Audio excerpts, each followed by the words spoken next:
નમસ્કાર। આગળનો વિડીયો તમે ભાગ 1 માં કદાચ જોયું હશે કે આપણે જે છે એ છાણિયું ખાતર માટે જે બેડ ચીરા હતા એ હવે આપણે છાણિયા ખાતર નાખવાની શરૂઆત કરવાની છે। તો છાણિયું ખાતર આપણે જે છે એ ઝાડના આયુષ્ય મુજબ જે છે એ નાખવાનું રહેતું હોય છે। આપણે જે આ જાળી તમે જોઈ રહ્યા છો એમાં આપણે ચોથી વખત ફાલ લેવાનો છે, જેથી માનો ને આપણે જે આ ઝાડની આયુષ્ય છે એ 6 વર્ષની છે। તો આપણે જે છે આજે તમે બેડ ચીરેલા દેખાય છે એમાં બંને બાજુ આપણે જે 12.5 કિલો જે છે એ છાણિયું નાખવાનું છે।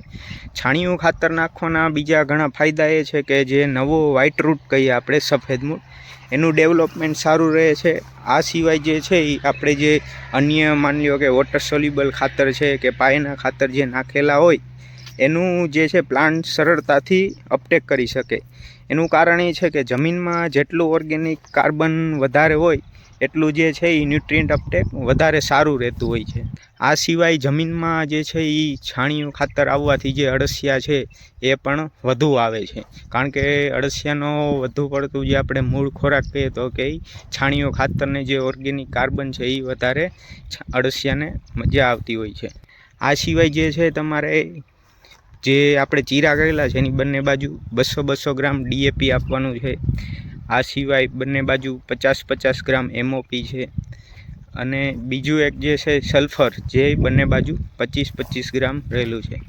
બીજું જે છે આપણે જે અત્યારે છાણિયું, DAP, MOP અને સલ્ફર આ 4 વસ્તુ ટોટલ આપવાની છે।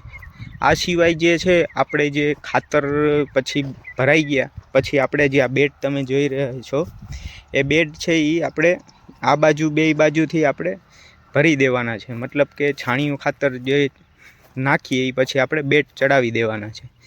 એ પછી જે છે એ આપણે 6 થી 8 કલાક પાણી ચલાવવાનું છે, અથવા તો જમીનમાં જે પ્રમાણે તમારે માટી હોય, અમુક ચીકણી માટી છે કે રેતાળ માટી, એ પ્રમાણે ભેજનું જે છે એ તમારે પાણીનું મેનેજમેન્ટ કરવાનું છે। તો હવે આ બધું જે થઈ ગયા બાદ આપણે જે છે એ 7 થી 8 દિવસ પછી બીજું શું ચલાવશું એ બધું બીજું જે છે એ આપણે બીજા નેક્સ્ટ વિડીયોમાં આપણે કહેશું।